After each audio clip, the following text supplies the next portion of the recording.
Horizon Gents, welcome to G Reacts, and this is Why Does London Have So Many Airports by the channel J Foreman.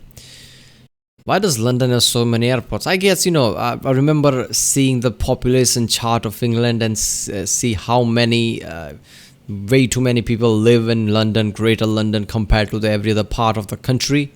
So I guess London is really densely packed. That could be the reason they have many airports.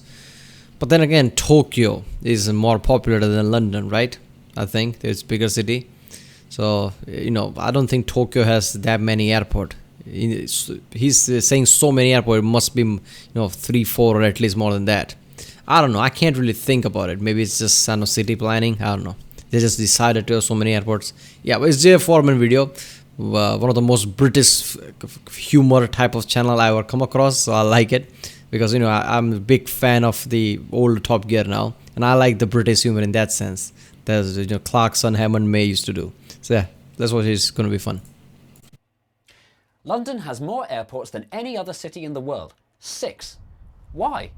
Most big cities have one huge airport. How did London end up with so many little ones? And why are they in such inconvenient places? Wait a minute, what? How did London end up with so many little ones? And why are they in such inconvenient places? Yeah, too far away, too far, really crowded. What is that? Heathrow? Then really small, don't really count. Too far away.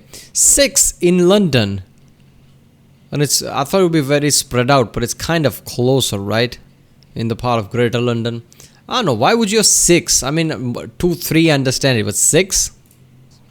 The answer is a fiddly and complicated one. Come with me now, through the mists of time. Back in time to a time 10 minutes before Britain's aviation story started. When our story starts. Wait a minute, is he mimicking Cosmos, Neil Tyson, or is that just way of saying, come with me, where we begin the journey and this and that? I don't know, it felt really like that.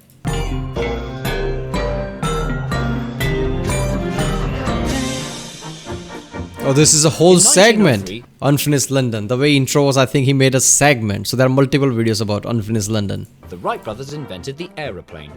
5 years later, an engineer with an enormous moustache called Claude Graham White set up Britain's first aerodrome in Hendon in North.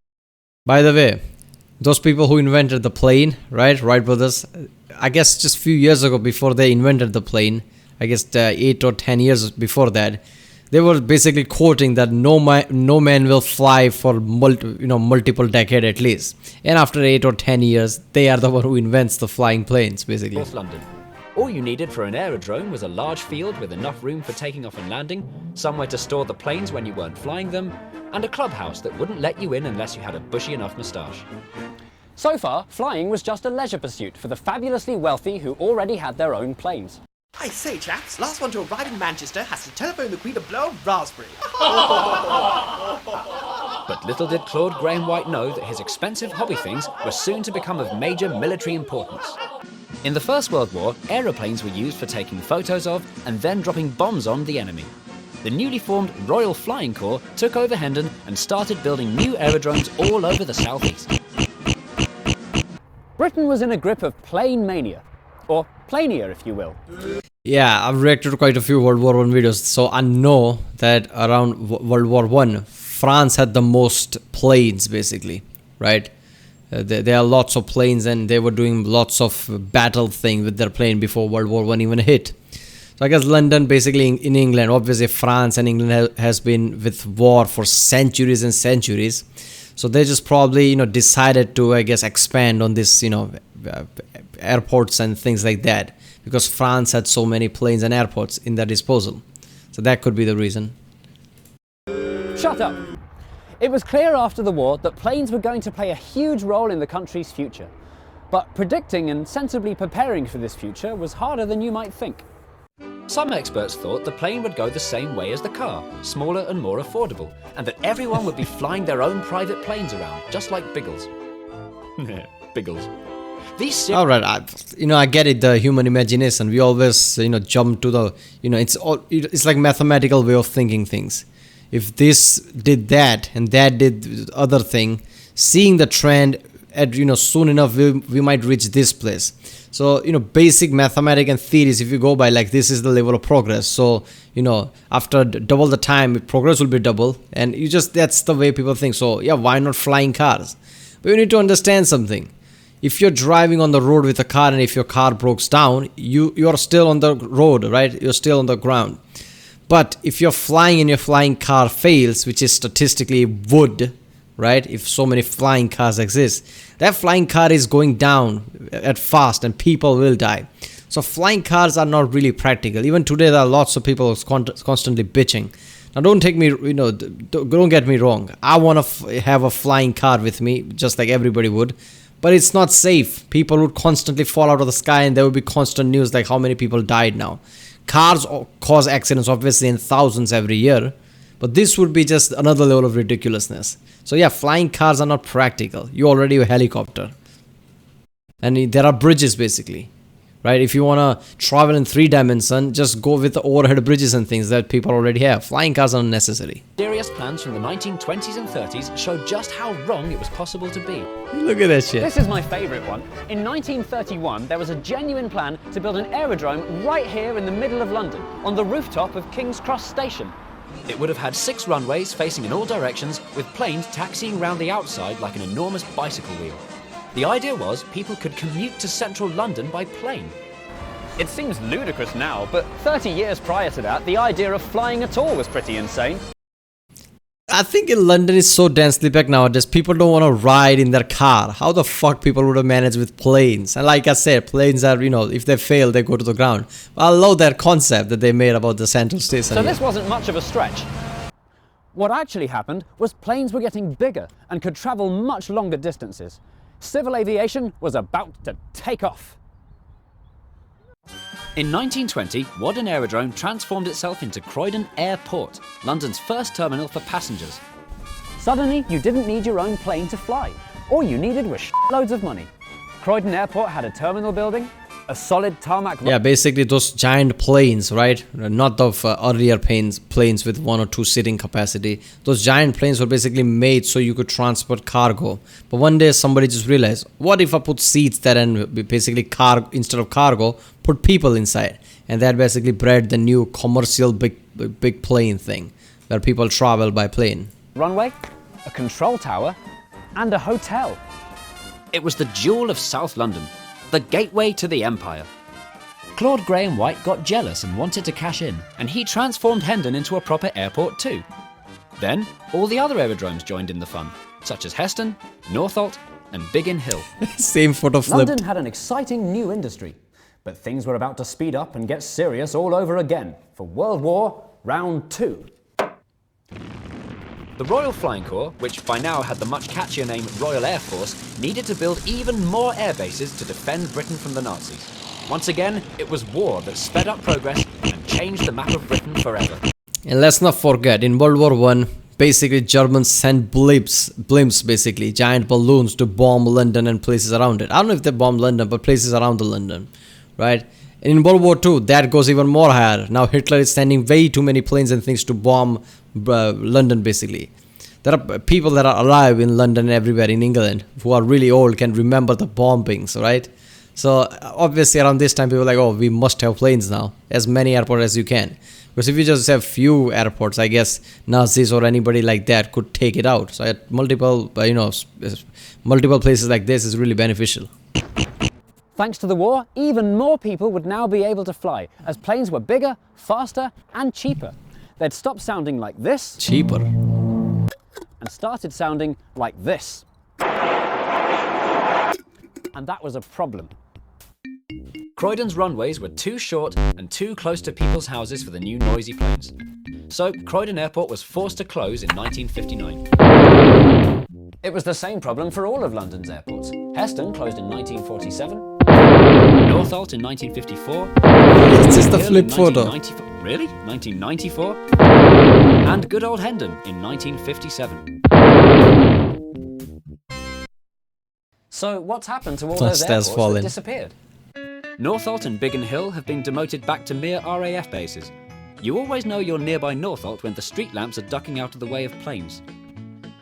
Croydon Airport has now become a part... What was that? The street lamps are ducking out of the way of planes. Ooh, those are small posts there for planes. Croydon Alright. Airport has now become a park. Wait a minute, where I live, there is a, basically airfield for Air Force, basically, not a commercial thing, it's just airfield for Air Force. And I just realized that whenever I go past there, yeah, even, all the lamppost and everything is smaller. I never thought about it that way. Maybe they just did it because, I don't know, for some reason. But yeah, now it makes sense. Because planes won't crash in that. Holy shit. Housing and industrial estate. And in case anyone forgets, this plane has been kept here ever since. Heston has been turned into Heston Service Station on the M4 and a golf course called Airlinks. And there's one tiny hangar still there. Aww. And finally, Claude Graham White's Hendon has turned into a really dodgy housing estate, appropriately named Graham Park. The street names here acknowledge the area's aviation heritage, such as Aviation Drive and Heritage Avenue. Most appropriately of all, Graham Park includes the RAF Museum, who wouldn't let us in for filming. The new generation of airports would have to be much bigger and much further away from built-up areas. So, in 1945, the government converted an airbase to the west of London that they thought was far away enough. We know it today as the airport that rules the roost. You know the one I mean? It's this one. The one we all know. This is what it is. I'm going to say it now. Here it comes. Yes, it's the one you think it is. You've guessed it, the Jewel of West London. Here it comes. This is what it is. Oh, for fuck's sake. This, everyone's favourite airport. You know the one. It's what you've all been waiting for. Here it comes now.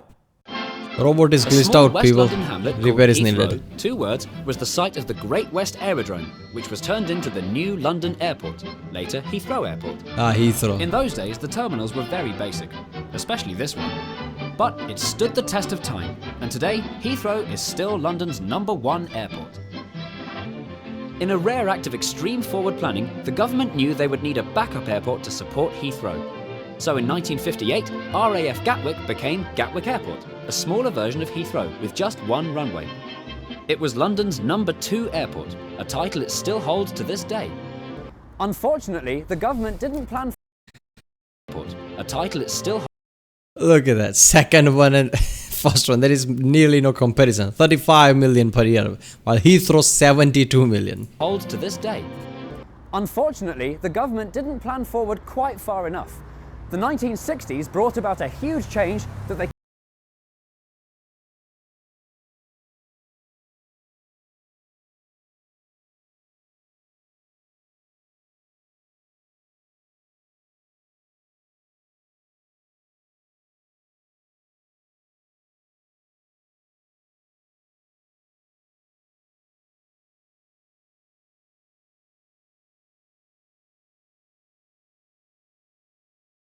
had become so noisy that choosing the location for a new airport had become extremely complicated and controversial.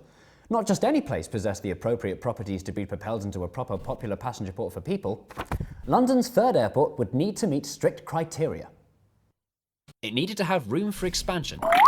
Yeah, I mean, London is so densely packed. I guess, real estate doesn't come so easily, open grounds and things, right? You can't just waste spaces like that. I mean, it could be really valuable. So I don't know. It's really, weird to basically think about that. Like when trying to choose a new airport, you need a massive space, but it's London, right? All things are already way too dense packed. Do you want to sacrifice so many space like that? I don't know. When some city like London, right, Tokyo is similar, when it's really densely packed, this kind of situation becomes really hard. It needed to have good transport links. It needed to be near to where people live, but not too near to where people live. The man commissioned to find this impossibly perfect place was the hilariously named Justice Baron Eustace Wentworth Roskill, and he didn't have a clue what he was doing. As if asking for trouble, Roskill suggested sites with such fairy tale names as Thurley, Cublington and Nuthampstead for the third airport. Naturally, the no-nonsense, no-noise, NIMBY, naysaying neighbours said no. So Roskill then considered putting it here, on the Thames estuary. The government said, that's a stupid idea. Building an expensive airport in the middle of the Thames estuary in the middle of a recession? Ha! Ludicrous. But Roskill would not be deterred. I will not be deterred. In 1977, he noticed that the solution was right under his nose all along. the southeast was still littered with RAF bases from both wars. Why not simply do the same as they'd always done and convert another airbase into London's third airport? Why didn't he just come up with that simple idea in the first place?